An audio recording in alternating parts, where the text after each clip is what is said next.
Graça e paz, meu irmão, gratidão damos a Deus pela oportunidade de vivermos um novo dia e nele podemos oferecer ao nosso Senhor. Hoje, dia 22 de junho de 2025, né? A alegria toma conta do nosso coração porque a gente mantém a nossa perseverança, a nossa caminhada de meditar na palavra do Senhor, de fazer um estudo ou de trazer sempre uma mensagem que possa te inspirar, que possa te mover, que possa te ajudar a descobrir que o Senhor, é o nosso Deus, e é Ele que nos conduz a uma vida eterna e uma vida de paz.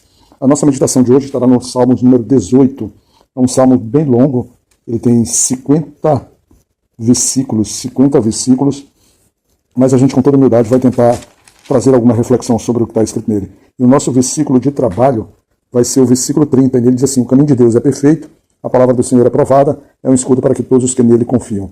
A gente consegue logo ver que há um direcionamento aqui, bem claro aqui, há um direcionamento que leva por um caminho, que a palavra do Senhor ela será provada, ou seja, as situações da nossa vida vai provar a palavra do Senhor, né, porque é por meio da palavra que nos dará as respostas, as tribulações que nós temos, e diz também que ele é um escudo para todos que nele confiam, ou seja, que a gente pode confiar, porque a gente está sob a sua proteção, está sobre, vamos dizer assim, a sua guarda.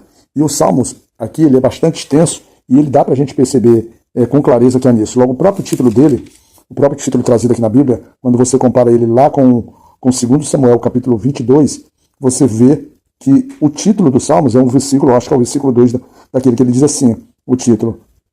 Ele diz que Davi disse as palavras deste cântico do Senhor no dia em que o Senhor o livrou de todos os seus inimigos e das mãos de Saul. Então, diferentemente de outros salmos, a gente consegue ver que dentro na própria história de Samuel, a gente vê a clareza que era um momento que Davi passava, mas era um momento que, de fato, era um momento sob perseguição, mas o mais importante, era um momento de resposta do Senhor, porque, segundo o título, o Senhor o livrou de todos os seus inimigos, não foi de um, de todos os seus inimigos e também das mãos de Saul. O interessante é que ele não coloca o rei Saul como inimigo. Ele não coloca o rei de Saul, ele perseguiu Davi demais, queria a morte de Davi, mas ainda assim é algo muito fantástico, porque Davi tinha um respeito, né? Um respeito pela posição ocupada por Saul, em principal porque ele entendia que Saul era um rei que foi, vamos dizer assim, colocado para governar sobre o povo de Israel pelo próprio Senhor. Então ele era ungido de Deus.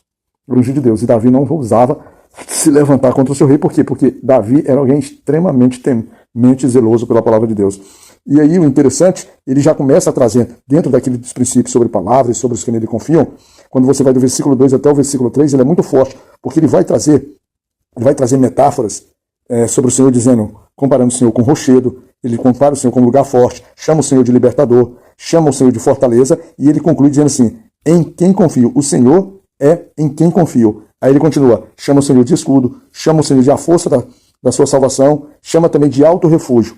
E quando chega no versículo 3, ele diz assim: invocarei o nome do Senhor, que é digno de louvor, e ficarei livre dos meus inimigos. Aqui ele mostra que durante a sua perseguição, durante as suas batalhas, ou durante as lutas que Davi tinha que enfrentar, ele tinha força para, durante o momento da batalha, ele entoar cânticos, entoar louvores, porque, como ele bem está trazendo aqui, o Senhor é literalmente aquele que o protege. E uma outra característica desses salmos aqui, quando ele está trazendo que os inimigos ao cercá-lo traziam praticamente cordéis de morte, cortes do inferno, tudo isso de morte, ou seja, laços de morte cercando Davi. Aí ele lá no versículo 6, ele diz assim: na angústia invoquei ao Senhor e clamei ao meu Deus. Ele diz: desde o seu templo ouviu a minha voz e aos seus ouvidos chegaram o meu clamor perante a sua face. E o interessante, ou seja, é alguém que necessariamente ou efetivamente está vivendo e esperando a misericórdia de Deus, o socorro de Deus. O socorro de Deus. O interessante é que o socorro de Deus, quando ele vai do versículo 7 até o versículo praticamente 15 ali, ó, que o Senhor se mexe, há diversos, por exemplo, há abalos de terra, há tremores, há fumaça, há fogo, há diversas manifestações espirituais e presenciais e físicas do Senhor que se movem para poderem socorro ao Davi, ao seu servo, ao seu filho. O interessante é algo fantástico. É algo fantástico porque o Senhor, ele não fica calado, ele não fica inerte, porque, como foi dito lá no versículo 6, foi clamado e ele ouviu a coisa, ele ouviu o clamor, e esses homens, esses inimigos sofrerão pela repreensão do próprio Senhor. E Davi reconhece que essa libertação é tão expressiva, ela é tão fantástica, né?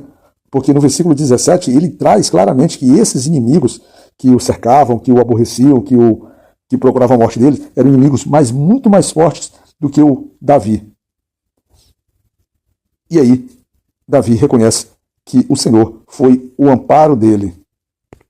E outra coisa interessante que Davi, porque você vai ver no movimento de Davi, que era aquele movimento que ele foi perseguido até ele ser coroado. Você vai ver nesse movimento, os Salmos, ele é longo, porque ele vai retratando a história de Davi nessa caminhada. E esses Salmos, como nós dissemos, lá em 2 Samuel, capítulo 22, ele já traz esses Salmos como trabalhado. E aqui é uma repetição com uma confirmação, ou seja, ele traz esse salmo no meio das turbulências propriamente dita, e agora aqui ele traz no momento como de uma gratidão, louvor.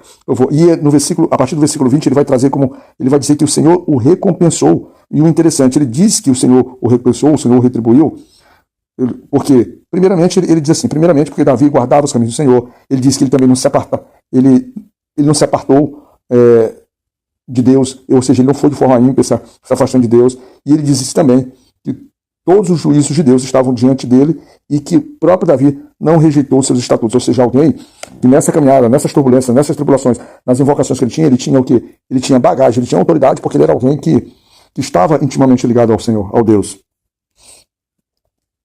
E, na verdade, o Salmos ele é bastante completo, ele convém que você leia ele, porque como ele vai retratar, é alguém que se vê em turbulência constante, se vê em angústia, mas que ele é retribuído, que ele é, vamos dizer assim, que ele é sustentado pelo Senhor, não só pelo aspecto da sua, vamos dizer assim, da sua segurança pessoal, da sua vida, né? Mas o Senhor recompensa conduzindo ele até mesmo às vitórias, vamos dizer assim, a ele ser exaltado, a ele ser, vamos dizer assim, honrado como servo, porque ele é mantido nas batalhas e ele se torna vencedor nas batalhas. Por quê? Porque todos aqueles que se alargam contra ele, se alargam contra inimigos, não só de Davi, contra os próprios inimigos do Senhor. Em resumo, esse Salmos traz isso, mas eu deixo aqui como estímulo para que você leia. Muito, muito interessante, muito edificante.